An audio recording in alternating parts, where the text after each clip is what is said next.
Nous couvrons ce sujet depuis des années à The Grey Zone. J'ai interviewé Nicolas Maduro à Caracas pendant une phase particulière de la guerre contre le Venezuela, et celle-ci a traversé différentes étapes. C'est sur cela que je vais concentrer mes remarques. Cette guerre pourrait être catastrophique. Une attaque et une tentative de déstabilisation à la manière de la Libye serait absolument désastreuse pour le Venezuela, pour le continent sud-américain et pour la frontière entre les États-Unis et le Mexique. Nous avons vu comment la pression sur la frontière, provoquée par des vagues migratoires résultant de coups d'État successifs, de tentatives de changement de régime et de guerres de sanctions menées par les États-Unis, a poussé notre politique vers l'extrême droite et contribué à l'élection de Donald Trump. Vous avez mentionné mon livre, La gestion de la sauvagerie.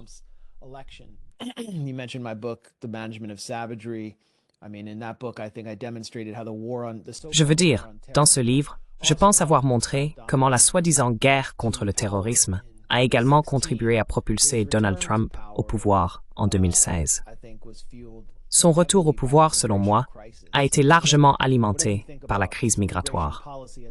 Et quelle que soit votre opinion sur la politique migratoire, je pense que nous sommes tous d'accord pour dire qu'il s'agit d'une crise, et personne ne parle des raisons qui la sous-tendent. Le Venezuela, comme nous le savons tous, possède les plus grandes réserves de pétrole de l'hémisphère occidental. Il a du coltan, il a des terres rares, des minéraux nécessaires, comme le lithium, pour les batteries d'Elon Musk, ces batteries électriques. La plupart des batteries seront électriques, et la plupart des appareils et des véhicules seront alimentés par ces batteries d'ici 2030 ou 2040 au plus tard. Donc la course est lancée. Et le capitalisme mondial est lui-même en crise. L'Occident a besoin d'actifs.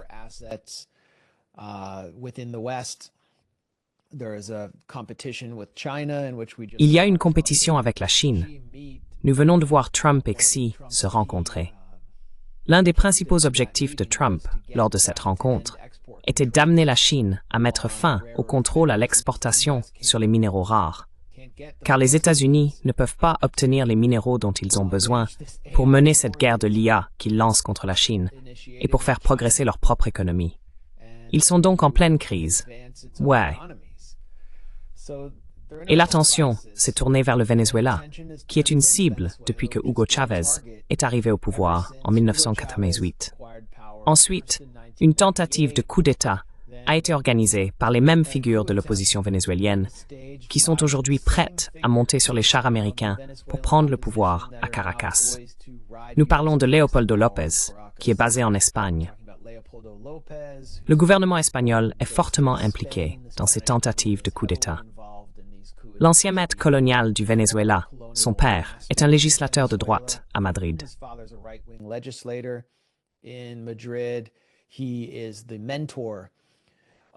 Il est le mentor de l'opposition vénézuélienne radicale, qui soutient l'idée d'attaquer le Venezuela avec l'armée américaine et des sanctions, détruisant ainsi le pays simplement pour pouvoir s'emparer du pouvoir. Il a été le mentor de Juan Guaidó. Il se trouvait au palais de Miraflores avec un groupe de comploteurs après la première destitution de Chavez en 2002, emmenés par des survivants de l'ancien régime de Punto Fijo, vers une base militaire. Le peuple vénézuélien a marché sur le palais de Miraflores un jour après qu'un PDG représentant les multinationales, Pedro Carmona, ait été installé au pouvoir. Le New York Times a célébré Pedro Carmona comme le nouveau président du Venezuela et a tenté de normaliser le coup d'État en première page. Voici notre nouveau président. Le peuple vénézuélien n'a pas accepté cela. Il a marché sur Miraflores, exigé le retour de Chavez, et celui-ci est revenu au pouvoir. Que fit-il alors?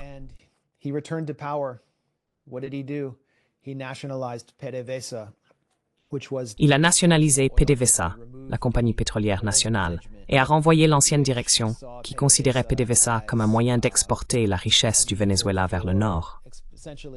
Chavez a lancé une série de programmes sociaux, coopératives ouvrières, coopératives rurales, programmes d'alphabétisation, programmes de logement.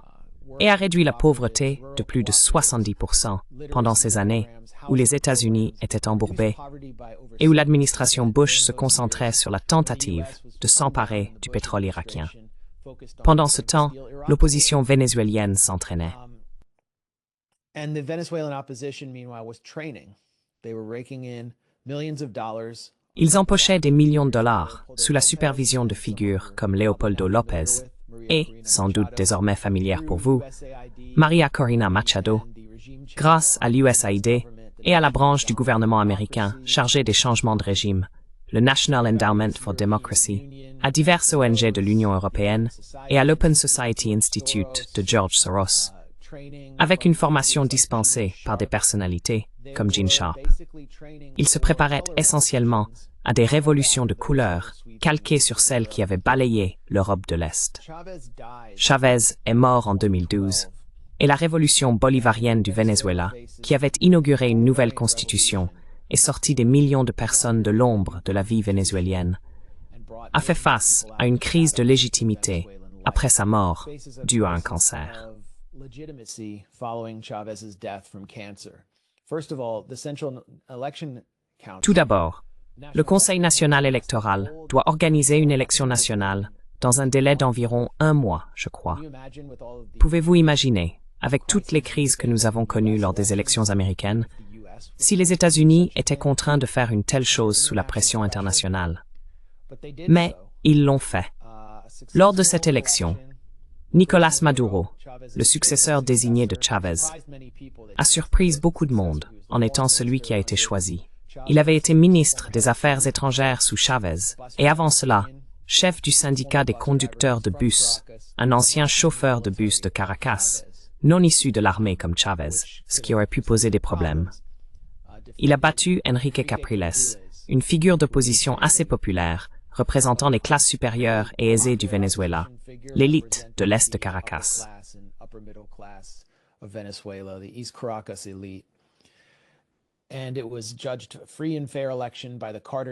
L'élection a été jugée libre et équitable par le Centre Carter. Mais dès que Maduro est arrivé au pouvoir, sans la même notoriété, popularité ni crédibilité au sein de l'armée que Chavez, la droite vénézuélienne, soutenue par les États-Unis, s'est mise à l'œuvre pour tenter de démanteler sa présidence. Elle a lancé une série de ce qu'elle appelait des guarimbas, ce qui signifie essentiellement des barrages routiers. Ils ont bloqué les zones de Caracas qu'ils contrôlaient et ont déclenché des émeutes. Cela a contribué à fragiliser l'économie du Venezuela, mais les médias américains ont présenté la situation comme une rébellion populaire brutalement réprimée par les forces de sécurité impitoyables de Maduro.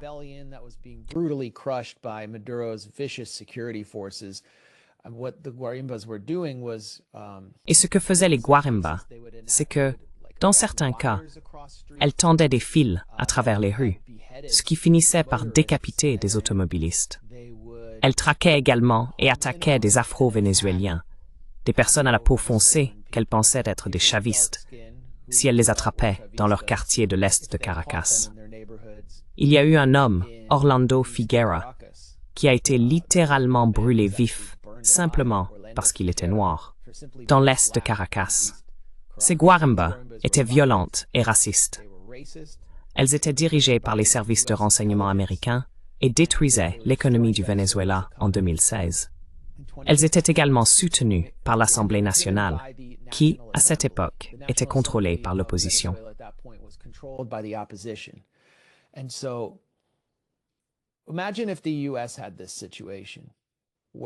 Imaginez que les États-Unis se trouvent dans une situation où un président a été élu et où le Congrès appelle à des émeutes dans les rues, demandant à la Russie et à la Chine d'apporter leur soutien à ces émeutes, comme un 6 janvier sous stéroïdes, avec des villes incendiées.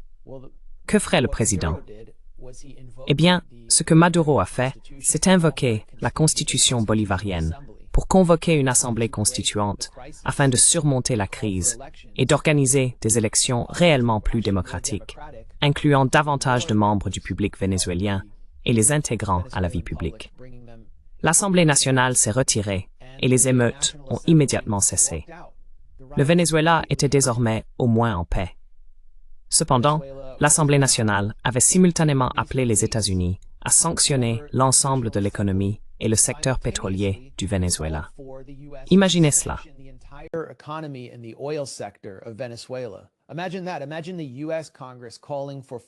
Imaginez le Congrès des États-Unis appelant des pays étrangers à mener une guerre économique contre les États-Unis.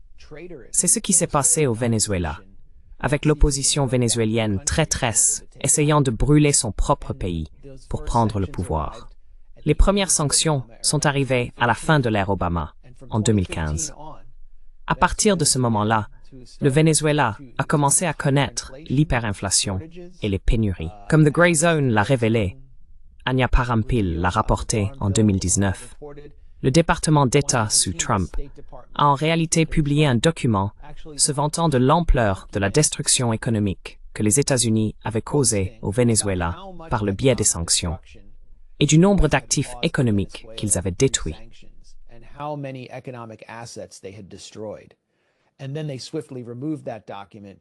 Et puis, ils ont rapidement retiré ce document parce qu'il était un peu trop explicite. Mais Anya l'a attrapé à temps. Voilà donc la situation à laquelle le Venezuela faisait face en 2017. L'Assemblée nationale, qui avait été invalidée, a déclaré que le Venezuela traversait une urgence humanitaire.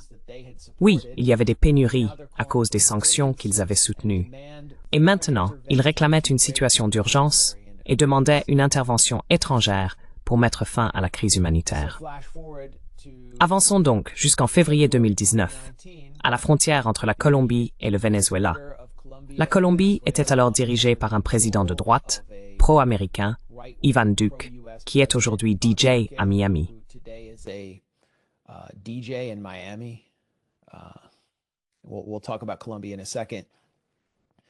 Nous parlerons de la Colombie dans un instant.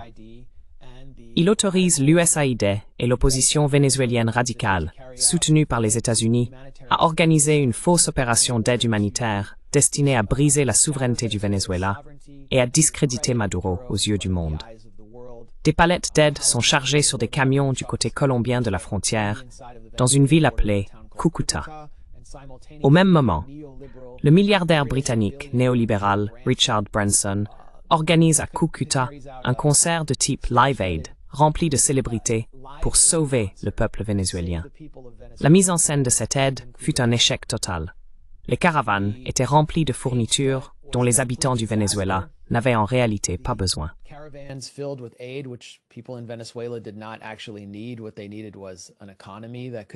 Ce dont ils avaient besoin, c'était d'une économie capable de fonctionner dans le système financier international, ce qu'ils n'avaient pas. L'aide a été bloquée à la frontière par la police vénézuélienne. L'armée vénézuélienne est restée fidèle à Maduro. Puis, l'aide a été brûlée à la dernière minute par des hooligans de l'opposition du côté colombien qui ont tenté d'en attribuer la responsabilité à Maduro et à ses forces de sécurité. J'ai été l'un des premiers journalistes anglophones à révéler qu'ils avaient eux-mêmes incendié l'aide. On m'a traité de complotiste jusqu'à quelques mois plus tard, lorsque le New York Times a mené une enquête OSINT, une enquête en sources ouvertes, démontrant que j'avais en réalité raison.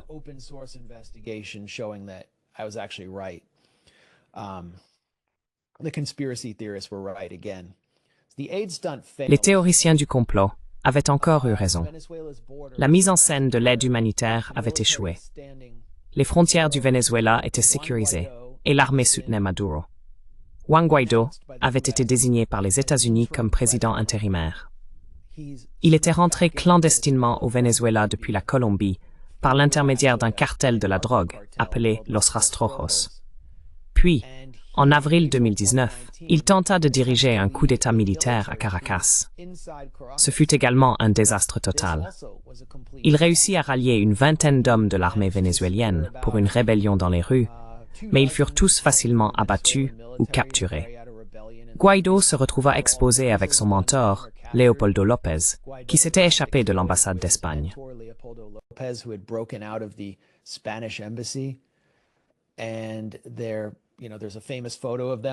Et il existe une photo célèbre d'eux, l'air abattu, dans les rues de Caracas.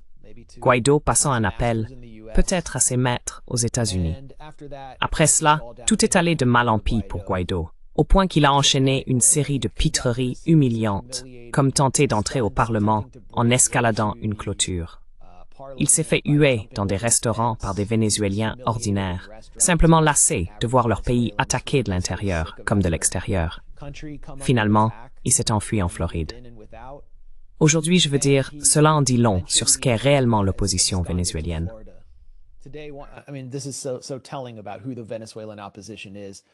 Guaido est désormais un soi-disant professeur, sans aucune formation universitaire, dans une structure de la Florida International University, appelée le Adam Smith Center for Economic Freedom, qui n'est en réalité qu'un institut de propagande libertarien de droite, où les vassaux latino-américains déchus et usés de Washington vont en quelque sorte être mis au rencard. Donc, Guaido est parti. Guaido a accompli une seule chose, qui constitue en quelque sorte la thèse du livre d'Ania Parampil, Corporate Coup. En délégitimant Nicolás Maduro en tant que président sur la scène internationale, il a permis le vol de l'or du Venezuela à la Banque d'Angleterre. Cet or a été transféré au soi-disant président légitime, lui-même contrôlé par le gouvernement américain et les forces occidentales. Et il a également permis le vol de l'actif étranger le plus précieux du Venezuela, à savoir Citgo.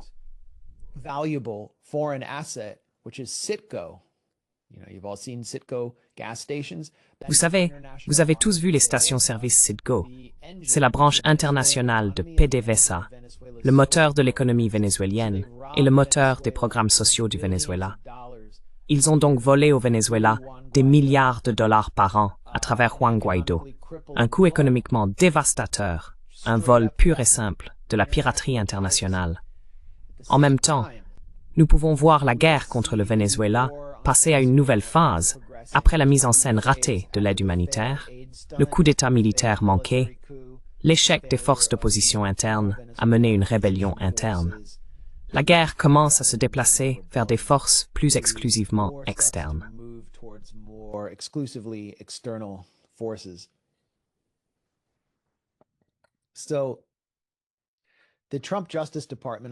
Ainsi, le ministère de la Justice de Trump, dirigé par William Barr, ancien responsable de la CIA, auteur des grâces accordées aux figures de l'affaire Iran-Contra, et dont le père était directeur de Dalton lorsque Jeffrey Epstein y a obtenu un poste d'enseignant, a offert une prime pour la tête de Nicolás Maduro, l'accusant, lui et Diosdado Cabello, l'une des figures chavistes les plus puissantes après Maduro, d'être les dirigeants d'un narco-cartel appelé Cartel de los Sols. Non, pardon, Cartel de los Sols, Cartel des Soleils.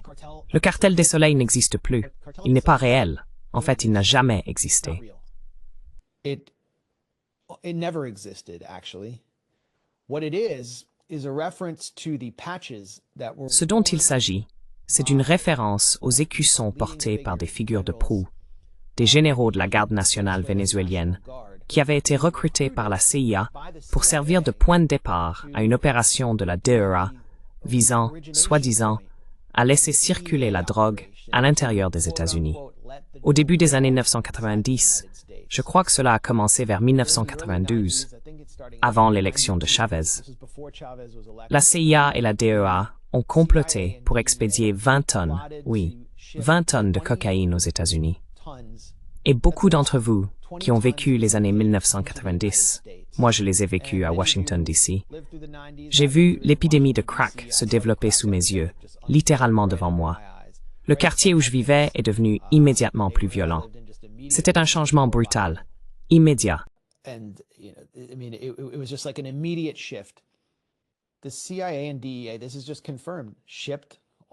La CIA et la DEA, c'est confirmé, ont fait entrer toute cette cocaïne dans les villes américaines, soi-disant pour surveiller qui étaient les chefs de la drogue dans chaque ville, comment elle circulait, puis pour réprimer le trafic. La source de tout cela était la garde nationale vénézuélienne. Des hommes clés de la CIA, comme le général Guillen, qui portait ses insignes sur leurs épaules, ont été recrutés. Puis tout s'est arrêté. Vous pouvez regarder le reportage de Mike Wallace dans 60 minutes à l'époque sur cette opération, à l'époque où 60 minutes enquêtait sur la CIA plutôt que pour la CIA, si vous ne croyez pas ce que je dis. Ensuite, le cartel des soleils a disparu. Il n'existait plus. Et il n'a été ressuscité que par William Barr, afin de mettre une prime de 15 millions de dollars sur la tête de Nicolás Maduro.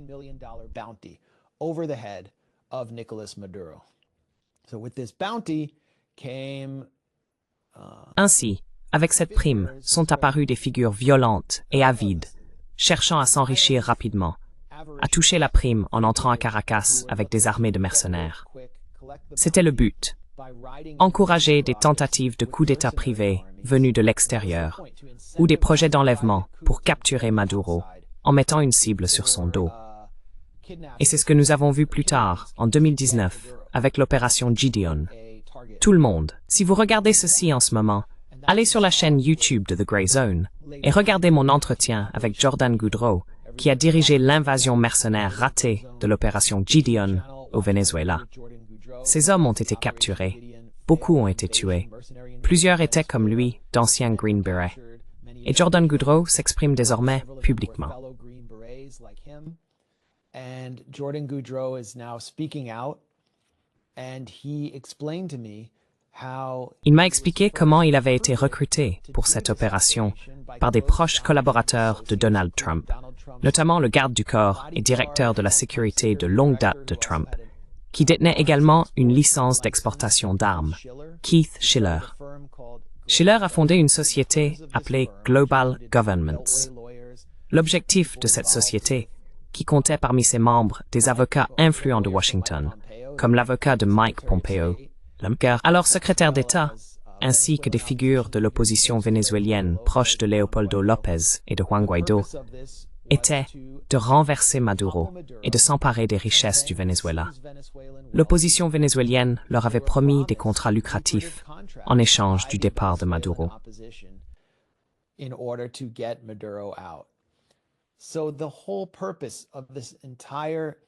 Le véritable objectif de cette guerre contre le Venezuela a toujours été de permettre aux 1% des États-Unis, en particulier les proches du pouvoir, de s'emparer des richesses pétrolières du Venezuela, d'obtenir les soi-disant contrats de reconstruction et d'utiliser l'aide humanitaire comme couverture pour leur combine d'enrichissement rapide.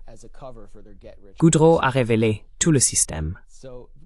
Il s'est également exprimé sur les opérations de la CIA visant à déstabiliser le Venezuela, les dénonçant des attaques contre les infrastructures vénézuéliennes que les médias américains attribuaient simplement à une mauvaise gestion.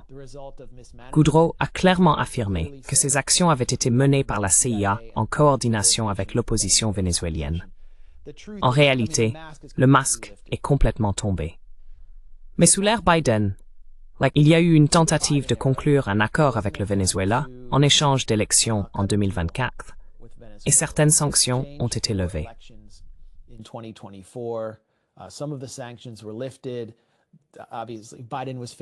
Évidemment, Biden faisait face à une crise de l'inflation. Il avait essayé de réduire le rouble russe en poussière. Ainsi, le pétrole qui arrivait de Russie pour remplacer celui qui venait plus du Venezuela et de l'Iran était désormais coupé lui aussi. Nous avons eu la flambée des prix de l'OTAN sous Biden. Alors, Biden commence à essayer d'assouplir certaines sanctions, permettant à Chevron de reprendre ses activités au Venezuela, en acheminant le pétrole brut, lourd du Venezuela, vers les raffineries du Texas. Il n'avait pas le choix. Et en échange, Maduro a accepté d'organiser des élections. Ils tiennent des élections avec un pistolet sur la tempe, en pleine guerre. Les États-Unis déclarent immédiatement que Maduro a volé l'élection de 2024. Et une nouvelle phase de la guerre commence. La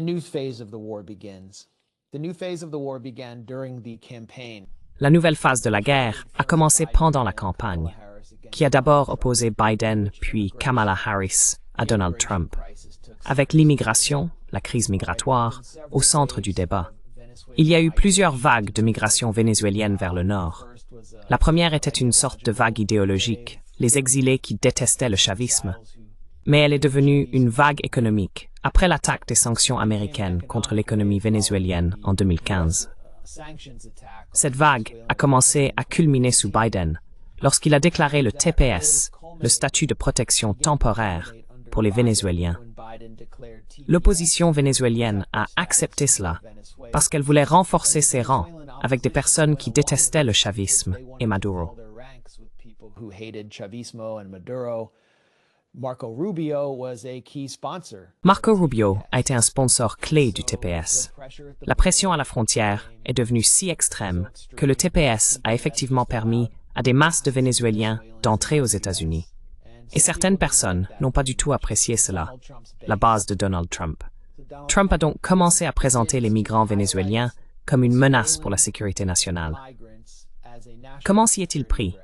Par une opération psychologique, une mise en scène de propagande. Je veux dire, il y avait plusieurs figures qu'il faudrait mentionner.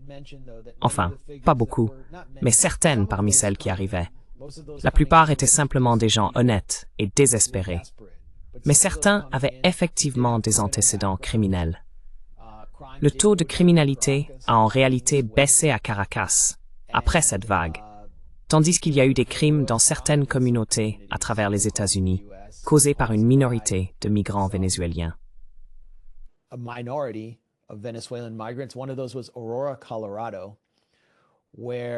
L'un de ces cas s'est produit à Aurora, dans le Colorado, où un échange violent a eu lieu à l'intérieur d'un complexe d'appartements avec des hommes armés, et la scène a été filmée.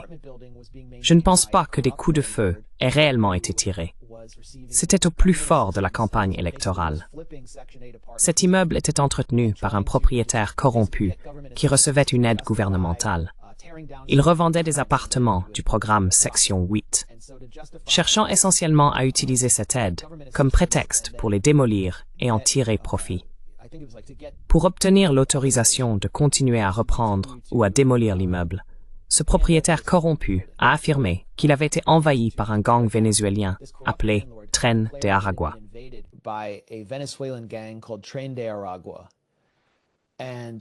Fox News et les médias de droite se sont remplis d'images d'hommes vénézuéliens armés à l'intérieur de cet immeuble. En réalité, les résidents avaient organisé une manifestation à l'époque, affirmant que le propriétaire ne faisait aucune réparation et que l'endroit était infesté de rats. C'était là le vrai problème, pas des gangs vénézuéliens. Il n'y avait aucune preuve qu'un gang vénézuélien avait pris le contrôle de l'immeuble. Mais cette idée est devenue le récit dominant, alimenté par un shérif local pro-Trump. Puis Donald Trump a déclaré que le Tren de Aragua prenait le contrôle de certaines parties des villes américaines et qu'il était dirigé par Nicolás Maduro. C'est à ce moment-là que la question a pris une dimension internationale, liée à la guerre contre le Venezuela. Ce n'était plus seulement un sujet de campagne électorale sur l'immigration et le nativisme.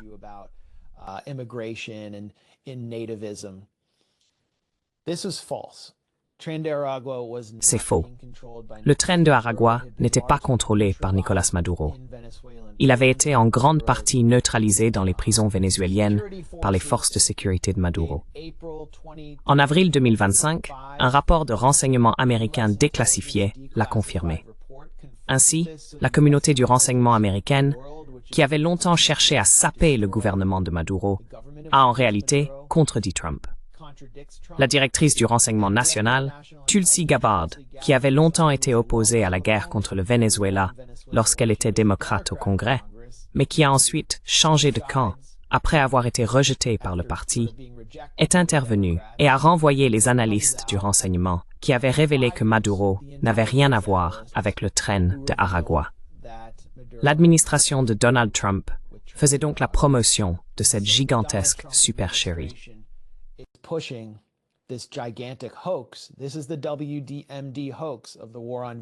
C'est la supercherie des armes de destruction massive appliquées à la guerre contre le Venezuela, combinée à l'idée que Maduro contrôlerait le cartel des soleils, cartel de los Sols, qui a en réalité été créé par la CIA.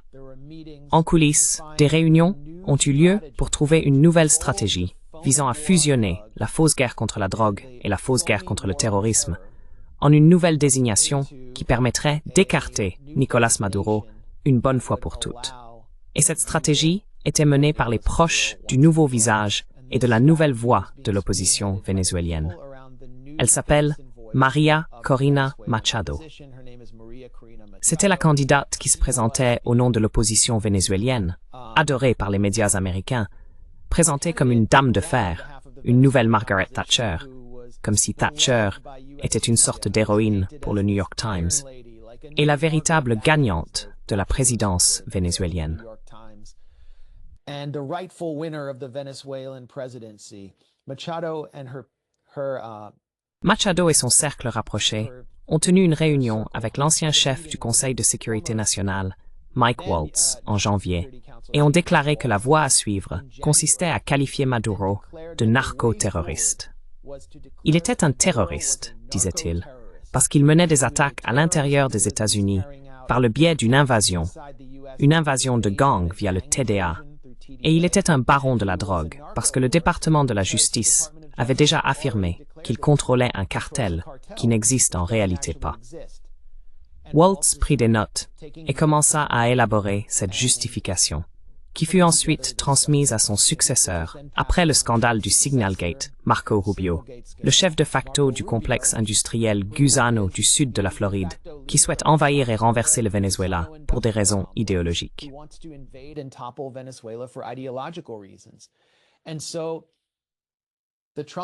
Ainsi, l'administration Trump déclare officiellement que Nicolás Maduro et son entourage sont des narcoterroristes. Cela permet également de rallier Stephen Miller à l'opération, car cela relie la TDA, en interne, aux États-Unis, la supposée invasion de gangs vénézuéliens, à une guerre de changement de régime qui provoquera probablement une migration massive vers le nord. Il s'avère que Stephen Miller n'a pas de principe en matière d'immigration. Il aime simplement torturer les personnes de couleur. Il s'aligne donc sur Marco Rubio concernant cette désignation de narco-terroriste. Qu'est-ce que cela signifie? Eh bien, cela signifie que la prime sur la tête de Nicolás Maduro passe de 15 millions à 50 millions de dollars.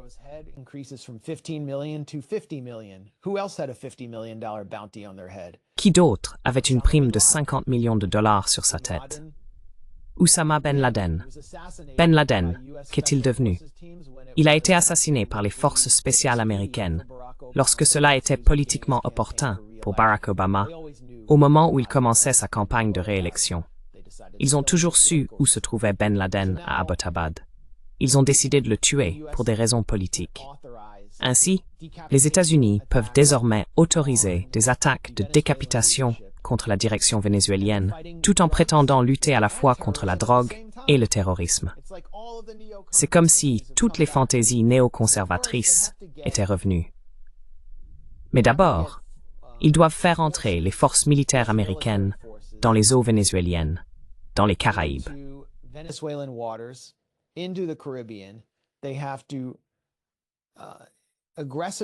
Ils doivent militariser agressivement les Caraïbes. Et maintenant, l'USS Gerald Ford fait route vers les Caraïbes, avec 80 avions d'attaque sur son pont. Tout cela est l'œuvre de Marco Rubio. Et pour pouvoir lancer ce déploiement naval, ils doivent d'abord autoriser des attaques contre de prétendus bateaux transportant de la drogue vers les États-Unis. Tout le monde sait que c'est une plaisanterie jusqu'à présent, et un crime massif. Plus de 60 personnes ont été tuées dans ces massacres de petits bateaux de pêche par l'armée américaine, et le recruteur ivre du Pentagone, Pete Hegseth, publie ces films macabres sur son compte Twitter. J'imagine que nous sommes tellement désensibilisés à ces meurtres par le génocide de Gaza que ce n'est plus un sujet majeur dans les médias américains. Nous ne savons même pas qui sont ces gens.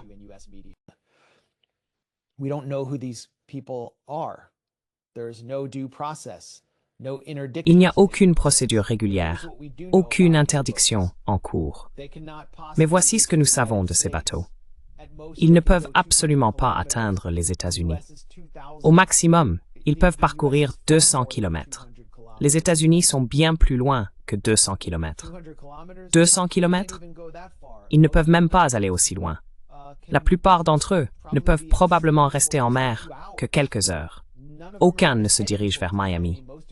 La plupart vont du Venezuela vers Trinité et Tobago. Et s'ils transportent de la drogue, c'est de la cocaïne. La cocaïne n'est pas le problème ici. Ce n'est pas cela qui empoisonne l'Amérique. C'est le fentanyl. Le fentanyl arrive par la frontière entre les États-Unis et le Mexique. Et moins de 5% de la cocaïne, selon les statistiques des Nations Unies, transite même par les Caraïbes depuis le Venezuela.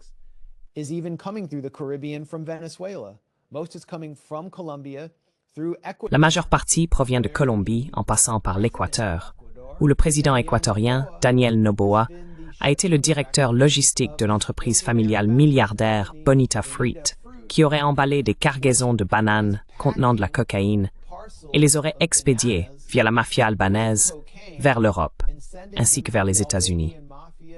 C'est l'Équateur, un allié clé des États-Unis, un allié clé de Rubio, qui enverrait la majorité de la cocaïne vers les États-Unis en transitant par la Colombie. Tout cela n'est qu'un gigantesque mensonge, mais ce mensonge permet de justifier cette démonstration massive de force et le déploiement de troupes dans les Caraïbes.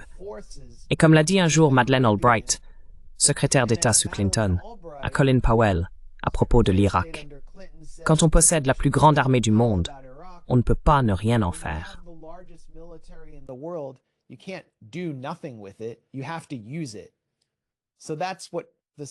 Il faut l'utiliser. C'est ce que Rubio a fait. Il a déployé tant d'actifs militaires américains autour du Venezuela qu'il doit forcément se passer quelque chose. Et que pensons-nous que ce sera? Des frappes de décapitation. L'objectif, provoquer une déstabilisation à l'intérieur du Venezuela, déclencher une prétendue rébellion, ce qui est illusoire, puis détruire ce que j'appelle la troïka de la résistance, que John Bolton, l'ancien conseiller à la sécurité nationale de Trump, obsédé par les coups d'État, a récemment qualifié de troïka de la tyrannie. Le Venezuela, par le biais de l'Alliance économique de l'ALBA, a contribué à soutenir l'économie assiégée de Cuba et a appuyé le gouvernement socialiste et très populaire du dirigeant sandiniste et président Daniel Ortega.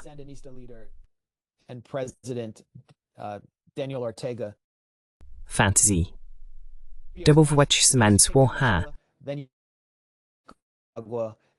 Et vous étendez le soi-disant libre marché à travers l'Amérique latine.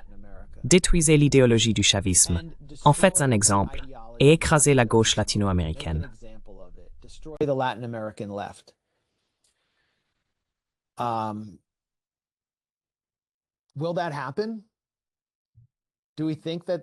Est-ce que cela va arriver? Pensons-nous que le Venezuela va tomber aussi facilement? Non. Sous le poids du plus grand porte-avions de l'armée américaine. Je ne le crois pas. Pas nécessairement. Regardez ce qui vient de se passer en Iran.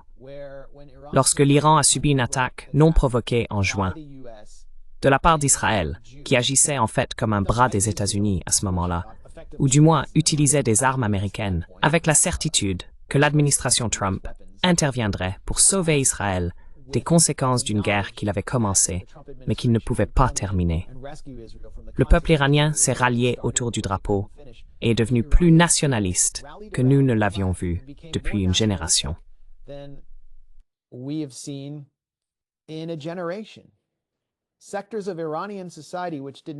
Des secteurs de la société iranienne qui ne soutenaient pas la République islamique, qui ne soutenaient pas la révolution iranienne de 1979, qui ne soutenaient pas le dirigeant iranien, l'ayatollah Ali Khamenei, des personnes qui pouvaient avoir de sérieux différends avec eux, ont été indignés par les pertes civiles causées par Israël, par la déstabilisation provoquée par les agents du Mossad au sein de leur société, par les voitures piégées explosant dans leur quartier.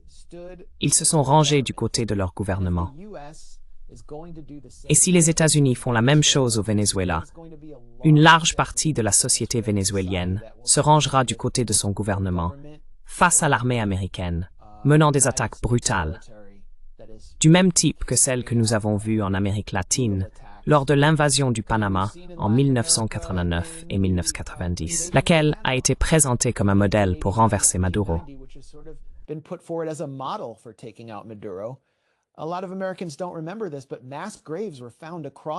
Beaucoup d'Américains ne s'en souviennent pas, mais des charniers ont été découverts à travers le Panama. Des Panaméens tués par l'armée américaine, certains avec des attaches en plastique aux poignets, beaucoup d'enfants, nombreux morts lors de frappes aériennes. Des centaines et des centaines de civils y ont été tués. Ainsi, l'idée que la révolution démocratique du Venezuela puisse être détruite par l'armée américaine, qu'une idéologie, une idée, puisse être anéantie, va être mise à l'épreuve. Et c'est la même idée que nous avons vue mise à l'épreuve à Gaza, où une pression énorme, historiquement sans précédent, a été exercée sur une population entière qui a résisté à sa dépossession, à sa destruction et à son occupation.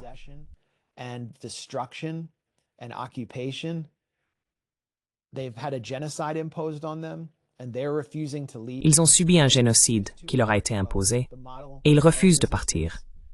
Ils ont refusé de s'éloigner du modèle de résistance. Ainsi, toute cette idée néoconservatrice repose sur le fait que les peuples d'Amérique latine, du monde arabe et du monde entier acceptent cela, acceptent le néocolonialisme. Et cela va être mis à l'épreuve au Venezuela dans les prochains jours. J'avais prévu de parler de Gaza et du tournant postérieur au 7 octobre, mais je sens que la situation au Venezuela est si urgente et immédiate que je voulais me concentrer là-dessus aujourd'hui. C'est ce que j'avais en tête. Mais nous pourrons aborder ces questions pendant la séance de questions-réponses. J'ai hâte d'entendre vos questions et vos commentaires. Terminons donc mes remarques et passons aux questions. Merci beaucoup. My comments and move to Q&A. Thanks a lot.